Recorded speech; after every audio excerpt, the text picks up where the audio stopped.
चलिए sir start करते हैं। बिस्मिल्लाहिर्रहमानिर्रहीम। सर आज की क्लास में हम अपना पहला टॉपिक या पहला एरिया स्टार्ट करने लगे हैं। जैसा कि मैंने आपसे ओवरव्यू ऑफ द कोर्स में डिस्कस किया कि हमारी ये जो कैप 2 में 4-4.5 महीने की जर्नी है, इसमें तकरीबन 3-3.5 महीने हम इनकम टैक्स का एरिया कवर कर रहे होंगे और इसके बाद फिर हम 1-1.25 महीना तकरीबन सेल्स टैक्स का एरिया कवर कर रहे होंगे। तो आज की पहली क्लास से हम इस पहले इनकम टैक्स के एरिया को स्टार्ट करने लगे हैं। इनकम टैक्स क्या होता है, सेल्स टैक्स क्या होता है, टैक्सेस क्या होते हैं, इसके बारे में मल्टीपल डिस्कशन वगैरह करेंगे। थोड़ी बहुत जनरल बातें डिस्कस करेंगे और फिर स्पेसिफिकली कैप 2 के हवाले से मैं डिस्कशन कर रहा होगा। सर सबसे पहले टैक्स। सर टैक्स क्या होता है, क्यों होता है, क्यों गवर्नमेंट टैक्स लगाती है, थोड़ी अगर हम जनरल ब्रेन स्टॉर्मिंग करें। सिर्फ पाकिस्तान में ही नहीं, दुनिया भर में जितनी भी कंट्रीज हैं, हर कंट्री में डिफरेंट तरह के टैक्सेस होते हैं।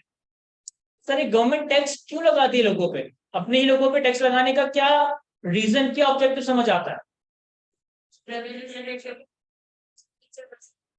सर जबरदस्त, रेवेन्यू जनरेट करके ताकि गवर्नमेंट एक्सपेंडिचर कर सके। देखिए कोई भी गवर्नमेंट हो, चाहे पाकिस्तान की हो, इंडिया की हो, बांग्लादेश की हो, यूएस की हो, किसी भी कंट्री की गवर्नमेंट हो, हर कंट्री की गवर्नमेंट को अपनी मशीनरी को रन करने के लिए कुछ ना कुछ एक्सपेंडिचर्स को मीट करने के लिए पैसों की जरूरत है। फॉर एग्जाम्पल कि अगर हम किसी भी कंट्री की रैंडमली मिसाल लें, तो भाई हर कंट्री को, अब हर गवर्नमेंट को अपनी कंट्री में एजुकेशन पे खर्चा करना है, डिफेंस पे खर्चा करना है, पब्लिक इंफ्रास्ट्रक्चर पे खर्चा करना है, हेल्थ पे खर्चा करना है, प्रोजेक्ट्स पे खर्चा करना है। तो गवर्नमेंट के जितने भी सारे एक्सपेंडिचर्स हैं, in the form of education, in the form of health, in the form of corruption, in the form of security, इन सारी चीजों पे खर्चा करने के लिए गवर्नमेंट को पैसे चाहिए और उस पैसे को कलेक्ट करने के लिए गवर्नमेंट टैक्स लगा रही होती है। सर क्या गवर्नमेंट के पास पैसा टैक्स से ही आता है या कहीं और से भी आ सकता है? गवर्नमेंट के पास पैसा टैक्स से ही आता है या टैक्स के अलावा कहीं और से भी आ सकता है? तो उससे आ सकता फाइन्स, टूल्स जो देते हैं हम लोग, सर्विस अगर कोई प्रोवाइड कर रही हो तो देखिए गवर्नमेंट रेवेन्यू के दो मेजर सोर्सेज होते हैं। Number one is called tax revenue and other one is called non tax revenue. Tax revenue में वो सारे रेवेन्यूज है, वो सारे इनफ्लोज है, वो सारी इनकम आ जाएगी जो गवर्नमेंट ने टैक्स इंपोज करके, टैक्स चार्ज करके इकट्ठा किए। नॉन टैक्स रेवेन्यू में टैक्स के अलावा बाकी सारे रेवेन्यूज आ जाएंगे। फॉर एग्जाम्पल कि आप गवर्नमेंट के हाईवेज यूज करते हो तो हाईवे के जो आप टूल पे कर रहे होते हो, या फॉर एग्जाम्पल आप गवर्नमेंट के बहुत सारे म्यूजियम्स या पार्क्स वगैरह में जाते हो तो वहां पे जो एंट्री फी दे रहे होते हो, या फॉर एग्जाम्पल आप रोड पे बहुत सारे नॉन कंप्लायंसेस करके सिग्नल तोड़ देते हो या कोई और नॉन कंप्लायंस करते हो तो गवर्नमेंट को डिफरेंट तरह के चालान दे रहे होते हो। इसी तरीके से पाकिस्तान में तो बहुत ज्यादा और दुनिया भर में बहुत सारी गवर्नमेंट डिफरेंट इंटरनेशनल इदारों से, डिफरेंट कंट्रीज से लोन वगैरह ले रही होती है। इसी तरीके से गवर्नमेंट बहुत सारी कंपनीज में इन्वेस्टमेंट कर रही होती है। लाइक पाकिस्तान में बहुत सारे इदारे ऐसे जिसके ओनर गवर्नमेंट ऑफ पाकिस्तान है, पीआईए हो गया, पाकिस्तान स्टील मिल हो गया, ये सारे वो इदारे हैं जिसके शेयर्स गवर्नमेंट ऑफ पाकिस्तान ने परचेज किए हुए। तो ये कंपनी जितना भी अर्न करती है, कंपनी जितना भी डिविडेंड वगैरह देती है, वो गवर्नमेंट ऑफ पाकिस्तान का ही रेवेन्यू बन रही होती है। तो अगर मैं ब्रॉड क्लासिफिकेशन करूंगा गवर्नमेंट की इनकम की, गवर्नमेंट के रेवेन्यूज की, तो गवर्नमेंट के इनकम या गवर्नमेंट के रेवेन्यूज दो तरह के हैं, या तो टैक्स रेवेन्यू या non tax revenue. Tax revenue में सारी तरह के टैक्सेस के रेवेन्यू आ जाएंगे। अब कौन कौन सी तरह के टैक्सेस होते हैं वो भी हम डिस्कस करेंगे। नॉन टैक्स रेवेन्यू में वो सारे रेवेन्यूज आ जाएंगे जो टैक्स के अलावा है।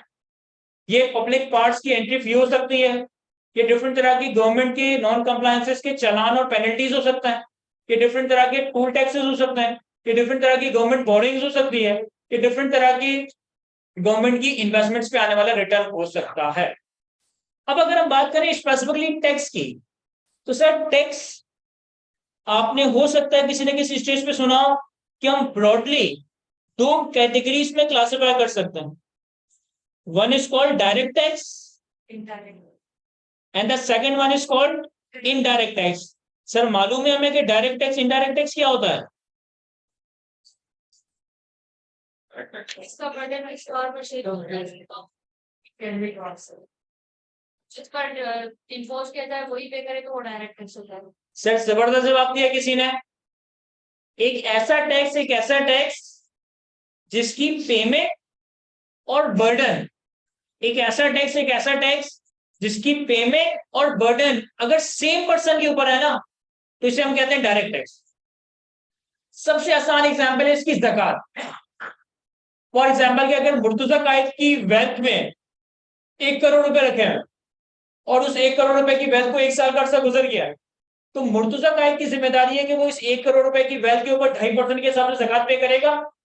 अब ये ज़कात पे भी मैं ही करूंगा, और जो इसका बर्डन है यानी कि जो आउटफ्लो, एक तरीके से मैं मतलब इस रिलीजियस पर्सपेक्टिव से तो हम इसको बरकत कहते हैं, लेकिन अगर हम कमर्शियल पर्सपेक्टिव से कहें तो ये बर्डन है ना कि मुझे 2.5% की ज़कात पे करनी पड़ रही है, इसका बर्डन भी मेरे ऊपर ही है। तो ज़कात is an example of direct tax.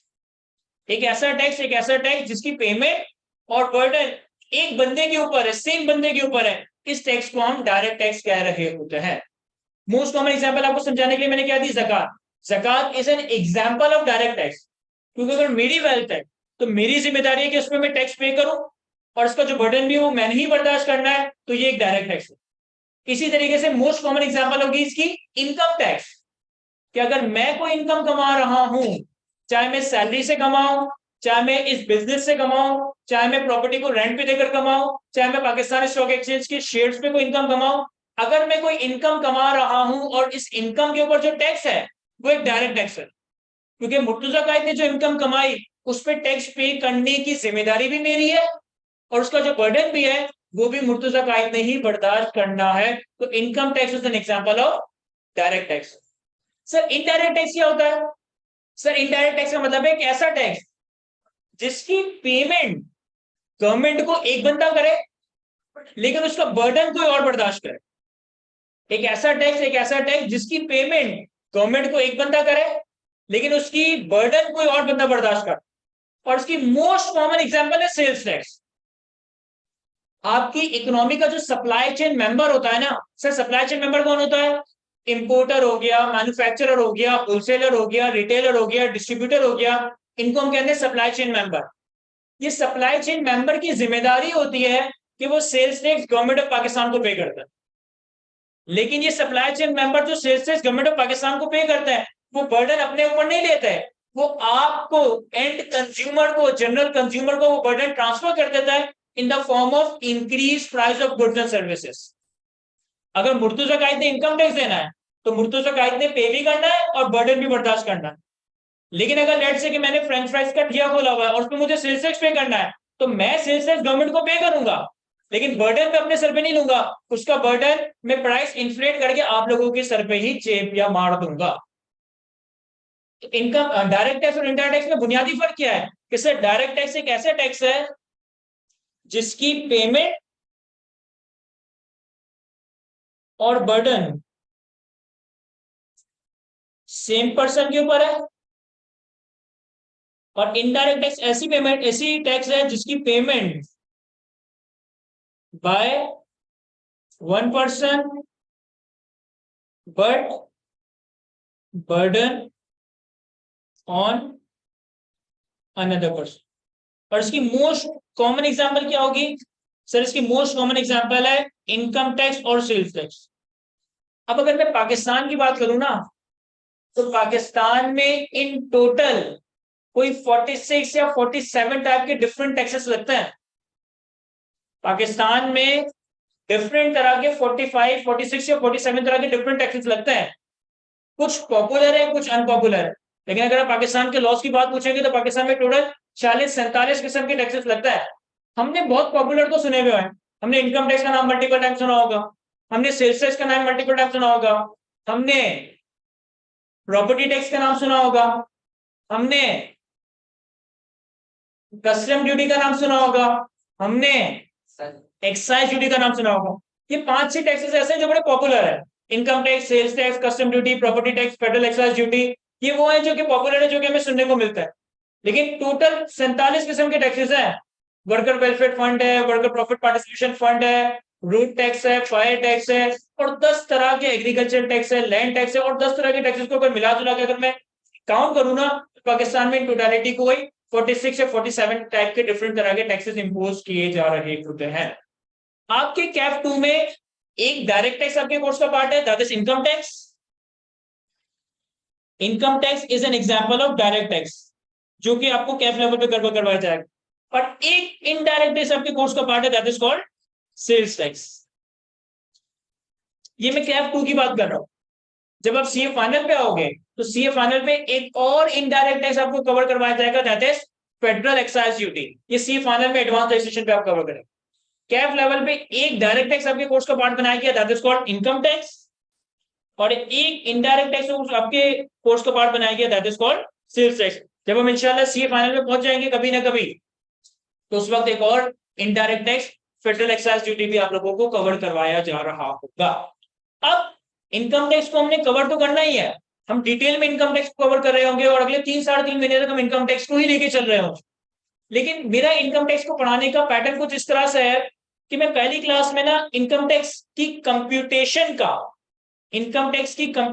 का एक फॉर्मेट डिस्कस करता हूं। अब ये फॉर्मेट क्या है, अगर आप अपने हैंडआउट में थोड़ा सा आगे आए तो आपके पास कंप्यूटेशन ऑफ टैक्स लाइबिलिटी का एक फॉर्मेट स्टार्ट हो रहा होता।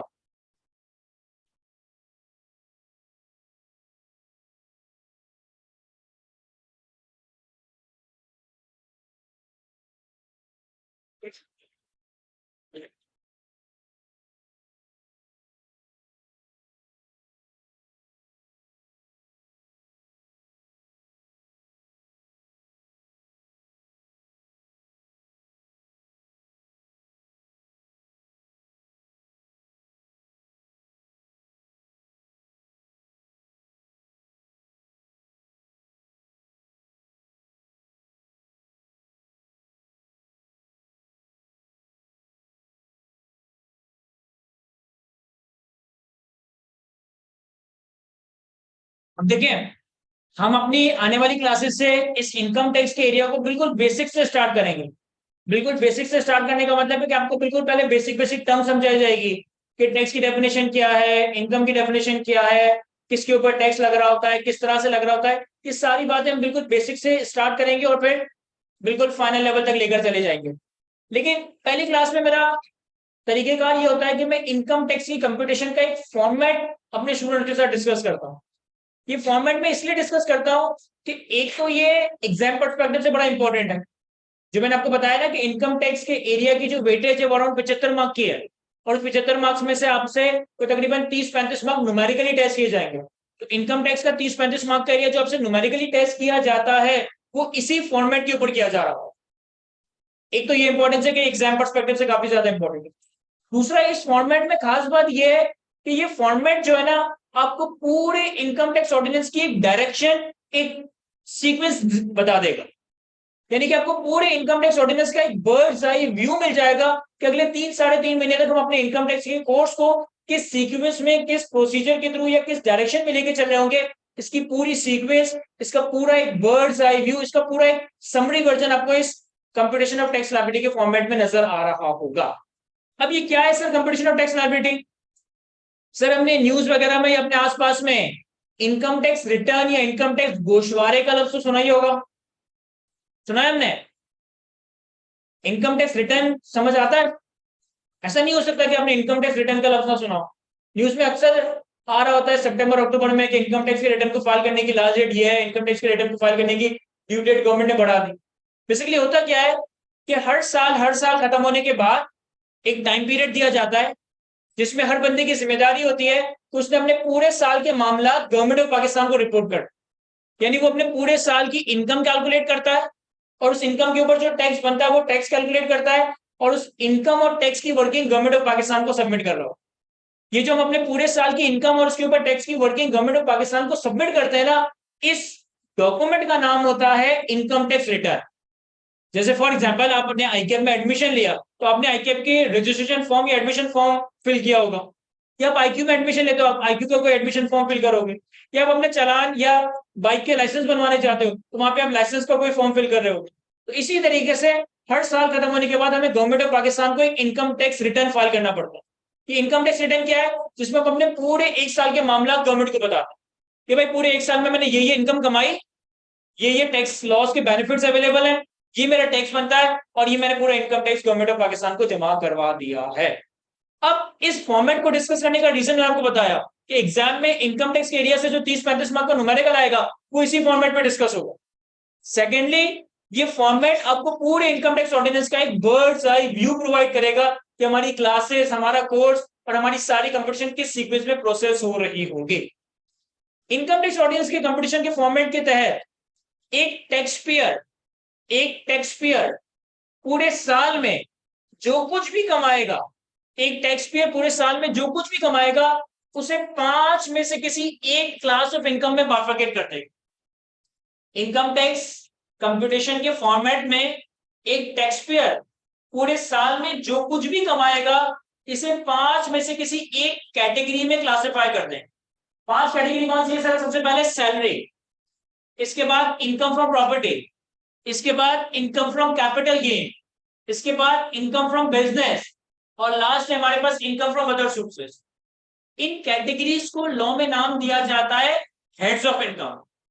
इन कैटेगरीज को लॉ में नाम दिया जाता है हेड्स ऑफ इनकम। यानी सबसे पहला काम क्या होगा कि आपने पूरे साल में जो कुछ भी कमाया, जो कुछ भी अर्न किया, सबसे पहले आपने उसे 5 में से किसी एक हेड ऑफ इनकम में क्लासिफाई कर देना है। या तो वो सैलरी होगा, या वो इनकम फ्रॉम प्रॉपर्टी होगा, या वो कैपिटल गेन होगा, या वो इनकम फ्रॉम बिजनेस होगा, या वो income from other sources. Sir इन 5 नाम को देखो तो मुझे 2 नाम तो समझ आते हैं, सैलरी और इनकम फ्रॉम बिजनेस। कि मैंने जॉब करके जो कमाया वो मेरी सैलरी है, मैंने बिजनेस करके जो कमाया वो मेरी इनकम फ्रॉम बिजनेस है। कि income from property, capital gain, income from other sources, ये क्या चीज है सर? ये भी आपका कंसर्न नहीं है। अभी मैं सिर्फ आपको मोटी-मोटी बात बता रहा हूं कि पूरे साल में आप जो कुछ भी कमाओगे ना उसे 5 में से किसी एक हेड में क्लासिफाई करो। या तो वो सैलरी होगा, या वो इनकम फ्रॉम प्रॉपर्टी होगा, या वो कैपिटल गेन होगा, या वो इनकम फ्रॉम, या वो इनकम फ्रॉम अदर सोर्सेज होगा। अब ये 5 नाम आपकी स्टडी टेक्स्ट के 5 चैप्टर्स हैं। सैलरी एक चैप्टर है जिसमें हमारी टोटल 5-6 क्लासेस लगेंगी। इनकम फ्रॉम प्रॉपर्टी एक अलग चैप्टर है जिसमें हमारी 4-5 क्लासेस लगेंगी। इनकम फ्रॉम बिजनेस सबसे इंपॉर्टेंट चैप्टर है जिसमें हमारी कोई 10 से 12 क्लासेस लग रही होगी।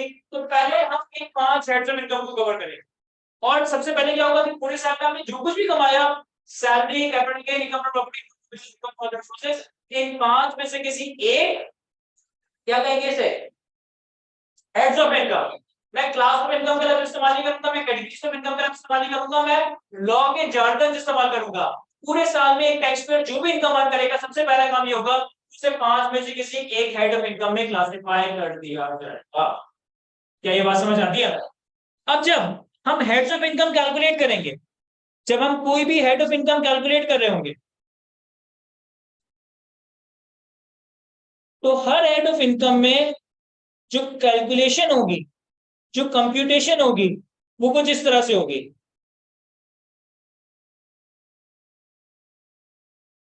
Amount chargeable less allowable deductions. ये अब जो टर्म्स में इस्तेमाल कर रहा हूं ना, आई नो कि आप लोगों के लिए थोड़े टेक्निकल जार्गन्स हैं, आप लोगों के लिए ये टर्म्स थोड़ी सी एलियन है क्योंकि हम ये लफ्ज पहली दफा सुन रहे हैं। लेकिन वक्त के साथ साथ आप इतने यूज टू हो जाओगे कि इन सारे टर्म्स के पीछे क्या मतलब छुपा हुआ है, क्या मीनिंग छुपा हुआ है, आप लोगों को समझ आने लग जाएंगे। मैं जो भी हेड की इनकम कैलकुलेट करूंगा, चाहे मैं सैलरी की बात करूं, कैपिटल गेन की बात करूं, इनकम फ्रॉम प्रॉपर्टी की बात करूं, इनकम फ्रॉम बिजनेस की बात करूं, इनकम फ्रॉम बिजनेस की बात करूं, हर हेड में इनकम कैसे कैलकुलेट होगी? Amount chargeable less allowable deduction. अभी अमाउंट चार्जेबल क्या है, अलाउबल डिडक्शन क्या है? देखिए, हर हेड ऑफ इनकम में जिस इनकम के ऊपर टैक्स लगाया जाएगा ना, या जिस अमाउंट को चार्जेबल टू टैक्स बनाया जाएगा, उसे हम नाम देंगे अमाउंट चार्जेबल टू टैक्स। उसे हम नाम देंगे अमाउंट चार्जेबल टू टैक्स। लेकिन ऐसा नहीं है कि जो कुछ आपने कमाया सब पे टैक्स लग जाए। उस कमाने वाली इनकम के अगेंस्ट आपने बहुत सारे खर्चे भी तो किए होंगे। तो जिस तरीके से आप अकाउंटिंग में पीरियड बनाते हो, अकाउंटिंग में पीरियड कैसे बनाते हो? सेल्स, उसके बाद कॉस्ट ऑफ सेल्स, उसके बाद admin expense, selling expense, other expenses, तो आपके पास प्रॉफिट बिफोर टैक्स बनता है। तो हम जो भी इनकम कमाते हैं उन इनकम को कमाने के लिए जो सारे एक्सपेंसेस हम इनकम करते हैं, जो सारे एक्सपेंडिचर्स हम इनकम करते हैं, उन एक्सपेंसेस और एक्सपेंडिचर को क्या नाम दिया जाएगा? एक्सपेंसेस और एक्सपेंडिचर्स को अलाउबल डिडक्शंस का नाम दे रहे हैं।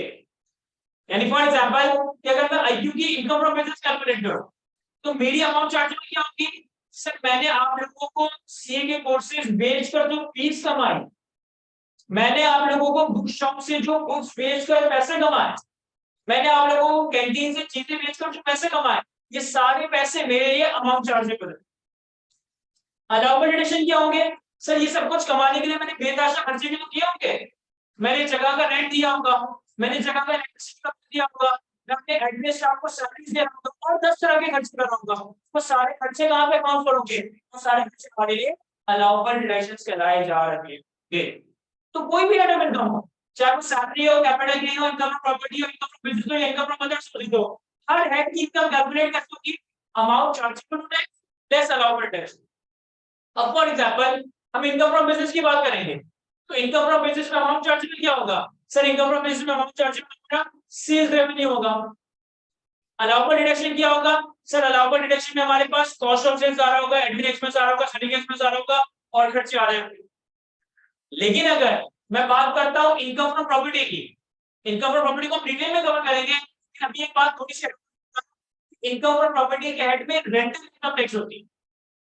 अगर एक बंदा अपनी कोई प्रॉपर्टी रेंट में देकर इनकम कमाता है तो वो कहा जाएगा income from property. Income from property में अमाउंट चार्जेबल क्या होगा? Rental income.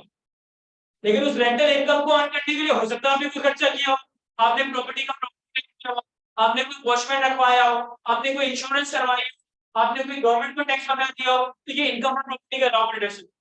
तो जो मैंने आपसे कहा ना कि हर हेड की इनकम में 4 से 5 क्लासेस कंडक्ट होगी, इन हेड पर क्या पढ़ेंगे? सर इन हेड पर ये पढ़ेंगे कि हर हेड ऑफ इनकम में कौन कौन सा अमाउंट चार्जेबल टैक्स होना है और उन अमाउंट चार्जेबल के अगेंस्ट हमें कौन कौन से एक्सपेंसेस और एक्सपेंडिचर की डिडक्शन अलाउ हो रही होगी।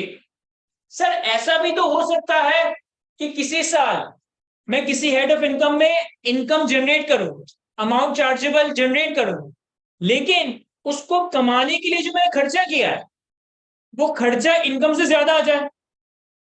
ऐसा हो सकता है? यस, ऐसा बिल्कुल हो सकता है। तो फिर उस केस में हमारे पास उस हेड ऑफ इनकम में लॉस जनरेट हो रहा है। ऐसा बिल्कुल पॉसिबल हो सकता है कि मेरा आईक्यू से जो फीस कलेक्शन है वो 10 लाख रुपए का हो, लेकिन आईक्यू को चलाने के लिए खर्चे मैंने 12 लाख का कर दिया, तो फिर 10 लाख माइनस 12 लाख मेरे पास 2 लाख रुपए का लॉस जनरेट हो रहा होगा। एक बात याद रखिएगा, एक बात याद रखिएगा कि पूरे इनकम टैक्स ऑर्डिनेंस में, पूरे इनकम टैक्स ऑर्डिनेंस में लॉस आने का एक ही रीजन होगा, जब किसी हेड ऑफ इनकम की, जब किसी हेड ऑफ इनकम की अलाउबल डिडक्शंस उस हेड की अमाउंट चार्जेबल से ज्यादा आ जाए। इनकम टैक्स ऑर्डिनेंस में लॉस सिर्फ इसी रीजन की वजह से आ सकता है, किसी और रीजन की वजह से कभी लॉस नहीं आ सकता। इनकम टैक्स ऑर्डिनेंस में किसी भी हेड में लॉस सिर्फ एक ही रीजन की वजह से आएगा, जब किसी हेड की अमाउंट चार्जेबल उस हेड की अलाउबल डिडक्शन से कम आ रही होगी। यानी फॉर एग्जांपल मैं आईक्यू की फीस से 10 लाख रुपए कमा रहा हूं, लेकिन मैंने खर्चा 12 लाख रुपए का हो गया, तो मेरे पास 2 लाख रुपए का लॉस आ गया। या मैंने प्रॉपर्टी रेंट पे देकर 1.5 लाख रुपए की रेंटल इनकम कमाई और मैंने प्रॉपर्टी के ऊपर खर्चा 2 लाख रुपए का कर दिया, तो मेरे पास 50,000 रुपए का लॉस आ गया। लेकिन एक बात तय है कि इनकम टैक्स ऑर्डिनेंस, अच्छा इनकम टैक्स ऑर्डिनेंस क्या, भूल जाए income tax ordinance, income tax law. Income tax law का मतलब है कि पाकिस्तान का इनकम टैक्स का कानून, अभी ऑर्डिनेंस का लफ्ज इस्तेमाल नहीं कर रहा, कुछ देर बाद इस्तेमाल करूंगा। पाकिस्तान में जो इनकम टैक्स का कानून है हम उसे इनकम टैक्स लॉ का नाम दे सकते हैं। Income tax law applicable in Pakistan के तहत लॉस आने का सिर्फ एक ही रीजन होगा, जब किसी हेड ऑफ इनकम में उस हेड की अलाउबल डिडक्शंस यानी कि एक्सपेंसेस उस हेड की अमाउंट चार्जेबल से एक्सीड कर जाएंगे। क्या ये बात समझ आती है ना? तो सर सबसे पहले तो हमने क्या करना है, सबसे पहले तो हमने क्या करना है कि हमने 5 हेड्स ऑफ इनकम में अपने पूरे साल की इनकम को क्लासिफाई कर देना। It can be either salary, capital gain, income from property, income from business, income from other source. अब 5 हेड्स की इनकम कैलकुलेट करने के बाद, 5 हेड्स की इनकम कैलकुलेट करने के बाद हमारे पास एक नंबर आ गया जिसे हमने नाम दे दिया सम ऑफ 5 हेड्स ऑफ इनकम। अब सम ऑफ 5 हेड्स ऑफ इनकम में हम एक चीज ऐड कर रहे हैं जिसको हमने नाम दिया है एग्जेम्प्ट इनकम। सर ये एग्जेम्प्ट इनकम क्या होती है? देखें आपके लॉज में बहुत सारी इनकम्स ऐसी हैं जिसके ऊपर गवर्नमेंट ने टैक्स में छूट दे रखी है कि अगर आप ये इनकम कमाते भी हो तो इसमें आपको टैक्स नहीं देना। तो एग्जांपल बता सकते हैं इसके? सर मोस्ट पॉपुलर एग्जांपल है इसकी एग्रीकल्चर इनकम। पाकिस्तान में एग्रीकल्चर इनकम के ऊपर कोई इनकम टैक्स नहीं है। यानी कि अगर एक बंदा खेती बाड़ी करके एग्रीकल्चर इनकम कमा भी रहा है तो इस एग्रीकल्चर इनकम के ऊपर उसको कोई टैक्स पे नहीं करना है। तो सबसे पहले हम क्या करेंगे सर, सबसे पहले अपने पूरे साल की इनकम को 5 पार्ट्स में क्लासिफाई करेंगे। अगर हमने कोई ऐसी इनकम कमाई जो कि हमारी इनकम तो है लेकिन उस पर टैक्स नहीं है तो वो हम ऐड करेंगे। तो हमारे पास जो टर्म बनेगा उसे हम नाम देंगे टोटल इनकम। अब ये जो नाम मैं यहाँ दे रहा हूं, ये जो नाम मैंने यहाँ लिखा है ना, ये मैं अपने घर से लेकर नहीं आया हूं, ये सारे लॉ की जार्गन्स है। इनकम टैक्स लॉ में टोटल इनकम की डेफिनेशन है। What is total income? Total income is, आपके हैंडआउट में भी कहीं ना कहीं लिखी हुई है, total income is the sum of 5 heads of income and exempt income. What is total income? Total income is the sum of 5 heads of income and exempt income. तो सबसे पहले हमने क्या करा कि सर पूरे साल में जो कुछ भी कमाया उसे 5 में से किसी एक हेड में क्लासिफाई कर दिया। Salary, capital gain, income from property, income from business, income from other sources.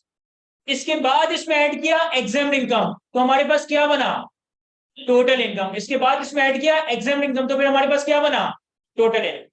फिर अगले ही स्टेप में हमने टोटल इनकम से एग्जाम्ड इनकम को माइनस कर दिया।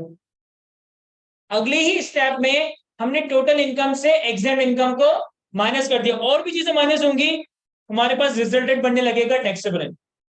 अब समझिएगा सर, पहले मैंने 5 हेड्स ऑफ इनकम कैलकुलेट की, हर हेड की इनकम कैलकुलेट करने के लिए amount chargeable minus allowable deduction, हमारे पास सम ऑफ 5 हेड्स आया। उसके बाद हमने एग्जाम्ड इनकम ऐड किया, तो ये मेरी पूरे साल की इनकम आ गई जिसको हमने टोटल इनकम का नाम। फिर अगले ही स्टेप में एग्जाम इनकम को माइनस कर दिया। क्या ये वही एग्जाम इनकम है जो आपने अभी थोड़ी देर पहले ऐड की थी? क्या ये वही एग्जाम इनकम है जो भी आपने थोड़ी देर पहले ऐड की थी? The answer is yes. तो सर जब लेस ही करना था तो ऐड क्यों किया? ताकि प्रॉपर डिस्क्लोजर हो जाए। जबरदस्त। देखिए जो ये टैक्स लॉस होता है ना, इससे गवर्नमेंट बहुत सारे ऑब्जेक्टिव्स अचीव करती है। वन ऑफ द ऑब्जेक्टिव से तो हमने क्लास स्टार्ट की, गवर्नमेंट टैक्स भी कलेक्ट करती है, अपने एक्सपेंडिचर्स को मीट करने के लिए पैसा कलेक्ट कर सकती। इसके अलावा और भी बहुत सारे ऑब्जेक्टिव्स होते हैं। फॉर एग्जांपल बहुत सारी कंट्रीज में लोगों के कंजम्पशन पैटर्न्स को अफेक्ट करने के लिए टैक्स लगाया जाता है। जनरली आपने देखा होगा कि जो इंजूरियस गुड होता है, सिगरेट, चाय, पान, गुटखा, इस पे ज्यादा टैक्स होता है एज कंपेयर टू के दूसरी चीजों के। इसी तरह से अगर गवर्नमेंट चाहे ना तो किसी भी बिजनेस पे, किसी भी सेक्टर ऑफ इकोनॉमी पे, किसी भी चीज के ऊपर बहुत ज्यादा टैक्स लगाकर लोगों में उसका रुझान कम कर सकती है, और किसी चीज को प्रमोट करना चाहे तो उस पर टैक्स लगाकर उसका रुझान बढ़ा सकती है। लेकिन आपने सुना होगा कि इंडिया में या पाकिस्तान में पिछले 2 सालों में आईटी इंडस्ट्री या स्टार्टअप वगैरह काफी ज्यादा बूस्ट कर गए। वो क्यों कर गए थे? क्योंकि गवर्नमेंट ने इनको बूस्ट करना चाहा, गवर्नमेंट ने उनसे टैक्सेस हटा दिए। अभी आपने सुना होगा कि गवर्नमेंट ने सिगरेट वगैरह पे 50-50-60% टैक्सेस लगा दिए। क्यों? गवर्नमेंट तो ऑब्वियसली रेवेन्यू कलेक्ट करना चाहती है, लेकिन वन ऑफ द रीजन ये भी होता है कि लोगों में इन चीजों को अनपॉपुलर किया जा सके। इसी तरह से one of the objective government का ये होता है कि गवर्नमेंट को अपनी इकोनॉमी को डॉक्यूमेंट करना हो। वो कोई भी इकोनॉमी हो, चाहे पाकिस्तान की हो, चाहे बांग्लादेश की हो, चाहे इंडिया की हो, चाहे ऑस्ट्रेलिया की हो, चाहे यूएस की हो, चाहे कनाडा की हो, हर इकोनॉमी की हो, हर गवर्नमेंट को सबसे ज्यादा फिक्र ये रहती है कि हमारी इकोनॉमी डॉक्यूमेंटेड इकोनॉमी हो, बिलॉग इकोनॉमी या अनडॉक्यूमेंटेड इकोनॉमी। सर ये बिलॉग इकोनॉमी या अनडॉक्यूमेंटेड इकोनॉमी समझ आते हैं क्या होता है? यानी वो पैसे जो लोगों के पास है लेकिन गवर्नमेंट को नहीं पता। फॉर एग्जाम्पल कि आप लोगों की क्लास में 50% लोगों ने बैंक में पैसे दे दिए। अब 50% लोग जो बैंक में फीस जमा कराएंगे ना, मैं उसको छुपा नहीं सकता क्योंकि वो पैसे बैंक में आ गए। लेकिन कुछ 50% ऐसे भी दूंगी जो काउंटर पे कैश जमा कर देंगे। मैं ये कैश गवर्नमेंट को बताऊं ही ना, मैं ये कर लेके चला जाऊं, खर्च कर दूं। तो ये जो 50,000 रुपए, सॉरी 50% बच्चों के बीच जो गवर्नमेंट जो आप लोगों ने कैश में जमा करा दी और मैं उसे चुपचाप करने की चाहता कि अपने गवर्नमेंट को शो ही नहीं किया, इन पैसों को हम कहते हैं ब्लैक इकोनॉमी या अनडॉक्यूमेंटेड इकोनॉमी। ऐसे कि ब्लैक इकोनॉमी और अनडॉक्यूमेंटेड इकोनॉमी सिर्फ पाकिस्तान में नहीं है या सिर्फ डेवलपिंग कंट्रीज में नहीं है, ये डेवलप कंट्रीज का भी मसला है। लाइक यूएस की इकोनॉमी का भी कोई ठीक ठाक परसेंटेज ऐसा है जो कि अनडॉक्यूमेंटेड है ब्लैक इकोनॉमी। हमें लगता है ना कि वो वेस्ट वर्ल्ड काफी ज्यादा ऑर्गेनाइज, ज्यादा स्ट्रक्चरल है, ऐसा जरूरी नहीं है। यूएस में भी कोई 20-30% एरिया ऐसा है इकोनॉमी का जो कि अनडॉक्यूमेंटेड है। कनाडा में भी होगा, यूके में भी होगा, इंग्लैंड में, मतलब बाकी जगह में होगा। हाँ, डेवलपिंग कंट्रीज में जनरली इनकी परसेंटेज ज्यादा होगा। मैं थोड़े दिनों पहले आर्टिकल रीड कर रहा था, उसमें ये आ रहा था कि पाकिस्तान की अनडॉक्यूमेंटेड इकोनॉमी इंडिया और बांग्लादेश से भी ज्यादा है। हालांकि इंडिया की इकोनॉमी अगर आप देखें तो हमसे 10 टाइम ज्यादा है, लेकिन पाकिस्तान की इकोनॉमी का जो अनडॉक्यूमेंटेड पोर्शन है ना, वो इंडिया और बांग्लादेश से भी ज्यादा है। तो खैर इस पर डिफरेंट तरह की डिबेट है, हम आपके साथ डिस्कस करेंगे। तो हर गवर्नमेंट चाहती है कि भाई हमारी economy documented. Sir documented economy से होता क्या, मतलब क्या हासिल हो जाए? सर प्रॉपर टैक्स कलेक्शन होगी, टेरर फाइनेंसिंग और डिफरेंट तरह की फंडिंग में पैसा को रोका जा सके। अगर मैं अपनी आईक्यू की सारी इनकम एक जगह पे रिपोर्ट कर देता हूँ गवर्नमेंट, फिर गवर्नमेंट कल को उससे ये भी पूछेगी ना कि इतने सारे पैसों को तुमने क्या किया। तो ऐसा तो नहीं है कि तुमने ऐसे कामों में लगा दिए जो तुम्हें नहीं लगानी चाहिए। मतलब मैं टेररिज्म की बात कर, तो बहुत सारे ऑब्जेक्टिव अचीव किए जा रहे हैं। तो सिर्फ डॉक्यूमेंटेशन के पर्पस को अचीव करने के लिए, डॉक्यूमेंटेशन इकोनॉमी के पर्पस को अचीव करने के लिए एक प्रोसीजर है कि पहले आपने एग्जाम इनकम को रिपोर्ट करना है और उसके बाद एग्जाम इनकम को आपने अगले स्टेप पे माइनस कर देना। गवर्नमेंट कह रही है कि आपने इसको टैक्स नहीं देना, आपने इस एग्जाम के ऊपर इनकम के ऊपर टैक्स नहीं देना, हमने आपको खुद टैक्स माफ कर दिया है। लेकिन एटलीस्ट आप हमें बताओ तो सही कि आपने ये एग्रीकल्चर इनकम कमाई। एटलीस्ट आप हमें बताओ तो सही कि आपने ये एग्जाम इनकम को अर्न किया है। तो सबसे पहले सर 5 ऑफ इनकम कैलकुलेट करेंगे। Salary, capital gain, income from property, income from business, income from other sources. इसके बाद इसमें एग्जाम इनकम को ऐड करेंगे तो हमारे पास क्या बनेगा? Total income. सर बोलना है आपने, वरना तो ऐसे सो जाएंगे, आप भी सो जाएंगे, मैं भी सो जाऊंगा। 5 एक्स की इनकम में अगर हम एग्जाम इनकम को ऐड करें तो हमारे पास क्या बनेगा? Total income. टोटल इनकम से मैं 3 चीजें माइनस करूंगा। आज की क्लास में मैंने सिर्फ एक चीज बताई है, that is called exam income. जब टोटल इनकम से ये 3 चीजें इंक्लूडिंग एग्जाम इनकम माइनस करूंगा तो मेरे पास जो नाम आएगा, मेरे पास जो नंबर आएगा उसको नाम देंगे टैक्सेबल इनकम का। क्या ये बातें समझ आ रही है तक? चलिए सर हम आज की क्लास को यहीं तो रखते हैं। नेक्स्ट क्लास में हम इंशाल्लाह टैक्स लाइब्रेरी के कंपटीशन के फॉर्मेट को कंप्लीट कर रहे होंगे और बिल्कुल बेसिक से टर्म समझेंगे कि टैक्स की डेफिनेशन क्या है, इनकम की डेफिनेशन क्या है। और 2-3 क्लास तक बेसिक कवर करने के बाद हम अपना पहला हेड ऑफ इनकम स्टार्ट कर रहे होंगे। कोई सवाल हो फिजिकल वालों का, ऑनलाइन वालों का, तो यहाँ पे मैं क्लास में 10-12 मिनट मौजूद हूँ, आप लोग मुझसे पूछ सकते हैं।